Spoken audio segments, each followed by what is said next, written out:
Welcome back to Off the Wall Studios with your favorite host, Big Sturge. On the other side of the studio, Dylan's not here. We pray that he gets home safe tonight because he's partying it up for Saint Patti's Day, but Uncle Joey's here.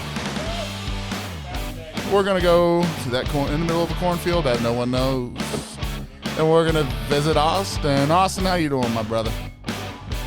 Doing good. What's going on, everybody? Anthony, while you got that jet out, talked about it. Can we bypass the Bermuda Triangle in the corn and go all the way across the pond? Yes. And talk about some Irish whiskey. Woo! Nice!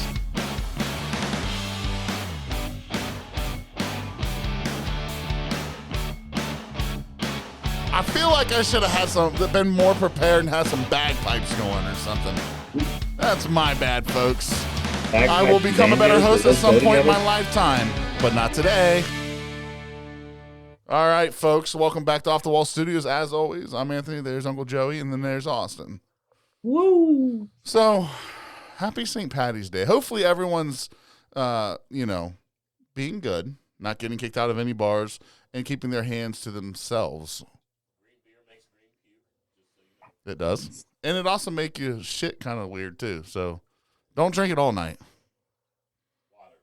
Put a little water in it and just... Like, if you're out tonight, guys, are you drinking green beer all night? Don't tell me it has flavor. I feel like it makes the beer taste. It doesn't have any flavor. I don't like light beer anyway, and they always put it in light beer. So I always feel like it makes the light beer taste worse. It's flavorless. Austin, would you, if you're out for the next 5 hours, would you drink nothing but green beer? No, that's like, you kick it off with a green beer. Maybe if you're doing a little bar hopping. You have one at each spot, but yeah, just to sit there and pound green beers, I couldn't imagine what would come out the next day. Could you imagine your teeth? Yeah. St. Patti's Day to me means Irish car bombs. Yes. Yeah. Is that a Guinness and Shot of Jameson, yeah. Baileys or whatever. Anyway, Yep. I would rather drink those one to two an hour and chase them with some waters all day.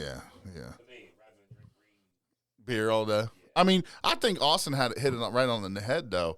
You get to the bar, one bar, like right in the beginning, you have one green beer, and kegs and eggs. yeah, kegs and eggs, man. That's what we did this morning. It was good. Now, anybody out there, are you drinking? If you see this live right now and you're like having a weird date, and you just want to watch something, so you're listening to our sexy voices, or just having a bad time in general with your friends and you're listening, are you drinking green beer still? Because I'm curious how many people out there would drink green beer all day. I don't think. Bad friends and you just don't like them. Come over to Off the Wall Studios. We're available. Cooler than them. Way cooler. Way cooler. And better looking. Guaranteed. Look at my luscious beard, son. Hey, tonight they can drink us 3s into 10s anytime. Yeah. I like the thought process coming from over in the middle of the cornfield. Damn you. Austin, take over. All right, so we're gonna jump in. We're breaking the fourth wall today. We're not talking about America. We are still talking about whiskey, but it's Irish whiskey. And a little bit of history to go along with that. Irish whiskey was one of the earliest distilled drinks in Europe. It came about around the 12th century. Not only was it one of the earliest, but it grew tremendously in popularity that by the 19th century it was the most popular spirit in the world. However, that was once it broke that wall and became the most popular spirit, things started falling down because by the end of the 19th century there was a fallout. They started with about 28 distilleries at that time. By 1966 only 2 remained. So in a span of call it 70 years, they went from 28 to 2. 1972 came along. The 2 remaining, Bushmills and Old Middleton, were basically purchased and merged together into what is known as the New Middleton Distillery by the brand Irish Distillers. It remained that way for about 15 years. In 1987, there was a resurgence took place, and a brand called Cooley Distillery came about. That was the first distillery to pop back up since they'd merged down to one. Since that point, there's been a renaissance. Popularity in Irish whiskey is going back up. As of 2019, there were 32 distilleries in place, and as of 2022, they are now up to 40 distilleries. So they are back. I think that's a fucking great history lesson. So And let me get this straight. If it wasn't for the Irishmen, would there be American whiskey? fair question. I mean, they're very likely bourbon may not be a thing. If it was not for Irish and even throw Scotch in there. Those are definitely two of the keystones of the whiskey industry, and Irish being the largest. Definitely our heritage here in the U.S. is built around Irish. I mean, we can are a tell melting I'm a pot of leprechaun, both, bub. It'd be interesting because they're saying that Evan Williams was the grandfather of bourbon here in the States. It'd be interesting to see what him being the dock. What is he, the dock master or something? There's ships coming over. Did he learn some of that from the Europeans? Oh, yeah. Did he get some of that knowledge? Did he get that hankering to learn from some of that whiskey that maybe he tasted from some of these boats? I would say that's a guarantee. You know what I mean? And just kind of Smell that though. Just smell how good it smells. yeah, it's just That's a So pleasant what's smell. sipping on over there? What do you got in the glass? I got Jameson. What do you got? I've got Powers Gold Label. So Anthony, I've never even heard of it. this is right up your alley. Ooh. As far as you can see, my bottle's pretty much cooked. Yeah. This is of the Irish whiskeys. I think this is your 10 out of 10 value Irish whiskey. Really? $26. Hey, I'm all about that. It is an easy drinker. It holds a lot of flavor. There is absolutely no burn. Is that an 80 proof? It's an 86, I think. Yep, 86.4. So, but it's a fantastic sip for $26. I'm trying to. Yeah, it's 80. Ours is 80 proof. Yeah. But You want to know? We've talked about it on other episodes about what makes a bourbon a bourbon. Do you know what makes an Irish whiskey an Irish whiskey? Can I guess? Yeah, absolutely. It has to be sit in charred barrels. Barrels don't have to be charred, but it does have to sit in barrels. That was my guess. Hmm. I don't know why I thought that, but I thought I had heard that from somewhere.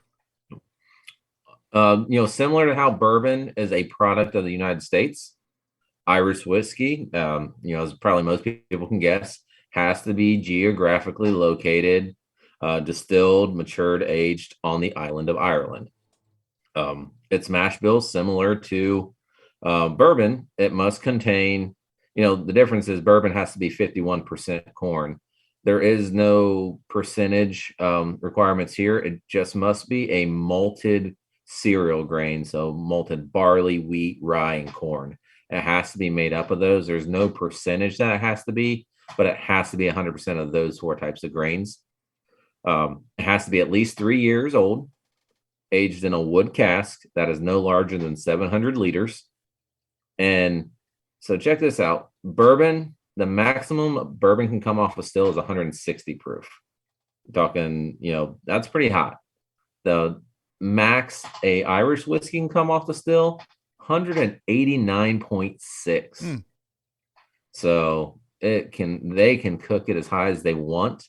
It is allowed to be proofed all the way down to 80 proof, which is what we're sipping on, Jameson. Yep. So that's right there. 80 proof is the minimum it can be proofed down. And then from that point, it can only be proofed down with water. And the only thing allowed outside of that to be added is caramel coloring. Just for color. That's it. Yep. Purely for color. It has no flavor profile to it. And really, if you think about it, that's, the list of requirements for that isn't nearly what bourbon is, but the way they go about using the malt grains with Irish whiskey, I think is really what makes Irish whiskey stand out. I was researching what Jameson was. It's interesting because if you look up at all these, it's similar to American whiskey. All the names have a story. Yeah. So, Jameson comes from a guy named John Jameson who died early 1800s, and he was like a businessman, and illegally made whiskey, and he just has a whole long story. You know, you walk in and you hear about the Jeffersons. It's just you hear that. So you heard that whole story, right? Okay, so you go in to or it's, Busy when we were there. We just got to talk a little bit about the bottles in our bowels. it reminds me of a farm to table. It is. It is farm. It's a very interesting story, but just to hear the history behind all these names, like I never knew it was John Jameson. So I that's what this is. It's, if you guys get a chance and you're listening to this, look up the. I mean, it says it right on the bottle, John Jameson, and kind of read like how he helped bring that to life. I've heard on that one too. I've had a few friends that have been over there and taken the Jameson tour, and they said that facility is just absolutely breathtaking. It's so large. The tours are so well put together. So it's definitely, as far as going on a distillery tour outside of the U.S., it's on my bucket list of places to go. And I'll tell you right now, I'm sure they have to have such a huge place because it is a really good bottle. I'm smelling this. I instantly get like it, which is odd. I don't feel like I think of maple syrup in Ireland, but I smell it. You gotta think Jameson is everywhere. Yeah, You walk into any liquor store, Jameson is on the shelf. and So it's a good bottle. you think, yeah, you talk about like Maker's Mark and Wild Turkey 101 over here. I mean, Jameson is just at every turn. Yeah, they do. Jameson Black. Yeah. Now, I'm not a fan of the Jameson Orange. I did try it. It wasn't bad. Okay. I'm a ginger ale fan, so the orange and the ginger Yep. actually kind of mix kind of cool together. But it was just different. I'm not a big orangey guy. Orange whiskey. Have either of you tried their cold brew? No, I've heard no. it's not bad. Yeah, I've seen it on the shelves. I just haven't, taken the chance yet. So A buddy of mine that worked at Wineworks, or he may still work there, but he said it's not bad. It wasn't worth the hype. It's not cheap, if I'm not mistaken. yeah, that's kind of what kind of deterred me from taking a chance on it. So, do you? As far as what would you so what did you pay for that, Anthony? $30. What would you give that on a value rating? I want to go back and think about the smell of it. I'm going to pour another glass. You want another bit? All right. While you're doing that, let me give Powers a quick rundown. Go ahead. For me, it's very light on the nose. It's it's doughy or biscuity. A lot of burnt sugars. It smells like somebody's baking cookies in a kitchen. Like, is the best way I can put it. It smells wonderful. There's zero burn on it. Banana nut bread, cookies and banana nut bread is what this instantly makes me think of. Like, I would make a candle out of this. The taste, the bananas is all over the taste. Like, exactly what you smell is what it tastes. I'll do a quick fire off. I give the nose like an 8. I give the taste a 7. I give the value a 10. It is a fantastic bottle for $26. So when that's like that may be your highest rating. It could be. I mean, it's a solid. If I don't have a bourbon or American whiskey in front of me, this is my go-to as far as Irish whiskeys. Period. I like that. Yep, I've had the 12 and the 15. I know there's other ones out there. I just, I don't find them as enjoyable. They are. That's why I don't. I mean, that's the big part of what gives them a hit. I think the 15's like $90 or $100. Or it might be over that. I don't even know anymore. That's pricey. Mm-hmm. Yeah, but it's just gonna be expensive. These are all over Ohio. You can get them. We'll have to try one of those down.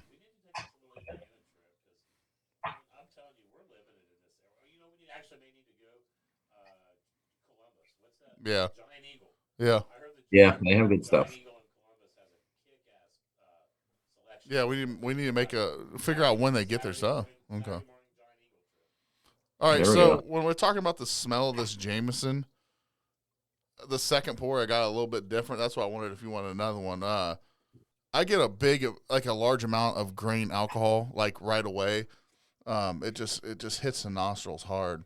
But then you get that sweetness of the honey, the pear, maybe some type of fruit. Don't you get that? Do you get that smell at all? Some malt, maybe citrusy. You know what I'm saying? And it's a 10 on smell, man. It's so easy to. But then when I taste it, you guys have heard me say this before. It tastes very clean. Yep. You guys have heard me say that before. It just It's quality. Yeah, quality of it is it's just like I don't know if it's the water or what it is. It's a super clean taste. It's and it's right, and it's got that malt. It's got some malty flavor to it, but it's also got that high end of the vanilla, like an orange maybe, like a spring, like you like a spring had a taste, like that smell of the fresh cut grass. I know. And I don't think it's maple. I think it's caramel. That's what I think I'm tasting. It's not maple. Like it's that at the back end. Sometimes you get that like that caramel candy. I give it a 10. Now, Yeah. value wise, I'd like to see it more of a $25 bottle. I give it a 7. I still think that's a good. Yeah. It's light. It's an 80 proofer, so I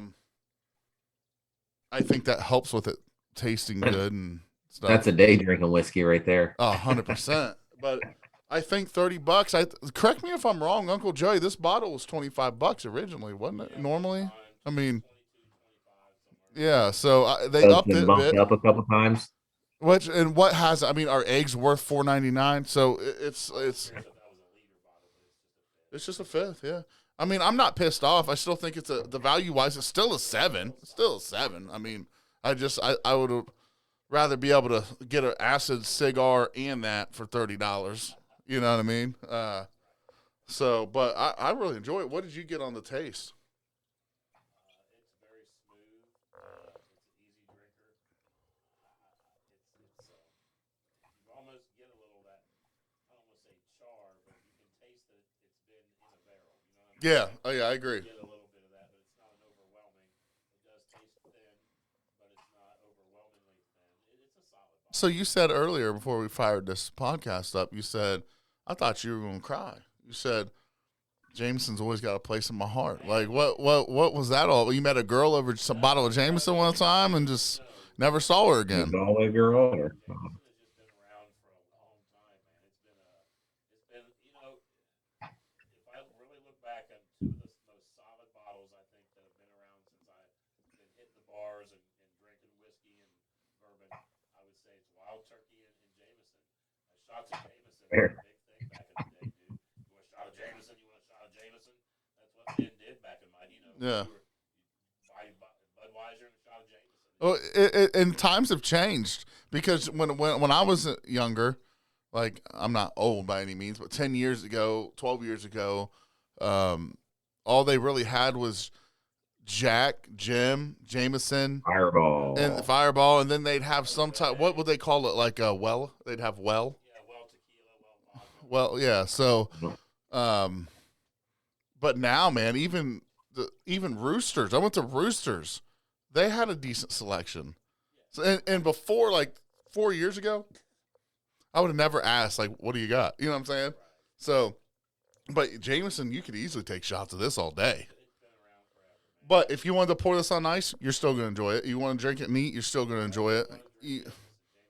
I would really like to try this as a old fashioned. It wouldn't be bad. Listen, I've got a new twist on our old fashions. I had an old fashioned at Merle's Whiskey Kitchen. They use agave syrup. There you go. I've never heard of that. Simple, or Simple syrup, and I use honey syrup. What is agave? Agave is what they make tequila from. It's a plant. yeah. Oh, that's agave. right. Okay, I gotcha. My Evan Williams or my old Forester old fashioned was made with agave syrup, and it was actually really good. So I'm gonna have to get some agave syrup and add to the mix. you're gonna add it to the mix here because I want to try that. That's the next time. All right. Podcast, I'll have some about Uncle Joe, are you holding together over there? How you doing, man? You seem a little antsy. You got something to say? Are you good? we were pre-gaming a bit. There you go. So, for the people that are listening on this episode, I do want to ask something of everybody. One of the things that I know Austin and I have really talked about this is just trying to get content out that everybody's wanting to listen to. So I think it'd be cool if people started reaching out with questions. I may have asked that before. I don't remember. So, you reach out to any five of us at times. We could always relay some questions. Yeah. Yeah. I think we had somebody. Yeah, I mean, shit. We can. It's American whiskey, but we could always branch out, like you said. Have its tequila. Bush latte peaches. I mean, they're coming. They're coming out. I thought they were. I think they hit some places. I think they have. Yeah. Not anything. Another Most things. bottle I'll have to bring that way. I'll have to get a new Powers bottle because it's empty. But one of these days when I do make it up there, this is Tullamore Dew. It's another Irish whiskey, but it's finished in Caribbean rum barrels. I've not had it either. Very light tropical fruit notes. It's unlike really any other whiskeys I had because the fruit notes are so light and fresh that you just don't normally get that from a whiskey. So it's a really unique bottle, and like I said, when I make it up there, this is one that'll definitely take the trip with me because it kind of changes the scene. What trip? When? I don't know. We got to figure it out. Got it. Well, Austin, I don't know if you got anything else to add to this episode or not, or. Nope, that was all mine. This was the last second episode, so we just wanted to get on here, and because we're a bunch of old farts, we're not going out. I'll be in bed in 2 hours. Listen, we have a ritual at work with a couple guys that I work with. We go out and get drinks every now and then on Fridays, and we did our thing this week. And one of us, I forget who it was, said, "Hey, let's go get a drink Friday." And this other dude, these are all old cats, man. This dude was like, he's almost 60. He said, Friday, St. Patrick's Day. We said, "Oh, never mind." Yeah, absolutely. Yeah. None of us were like, "Oh, we're good. You good?" Yeah. Yep. Hey, how about next Friday? Yep, let's go. We're good. Yeah. What's next Friday? Okay, let's do it. Nah, man. It's just a night for immature, bad decision, over drinking people that really don't need to be driving. They think, "Oh, I'm okay to drive," and then they shouldn't be. And the cops are way more out than I think they've ever been. They were out early this morning. They were out all day. Hey, if you're listening to this right now and you're trying to think to yourself, should you drive? Call somebody. Yeah. So. Sitting in a bar, drunk as shit, trying to sober up, watching this podcast. Call somebody. Yeah. Yeah. We do a lot of drinking around here and like to have good times, but we do not support. Bottles of water here. Yeah. Some water every now and then. Yep. Anybody out there listening, if you need a ride home, don't call me because I've had a few drinks and I've seen cops out all day long. But do call an Uber. If you're worried about how you're going to pay for that Uber, get in contact. I will pay for your ride home in an Uber because there is no sense in going out and getting pulled over and dropping 10 grand in one night. That's not the tab you want to pick up. So yeah, be smart about it. Get your ride. Call a friend. Do what you got to do. Get home safe. So Do not drive. More. All right, folks. And this is not a night to have 2 beers and be trying to sneak your way home because they're watching. Right. Yeah. Don't even have a drink and drive today. Mm-mm. So, all right, man. Well, as always, I'm Anthony. I am Uncle Joey. I'm Austin. And we are in whiskey.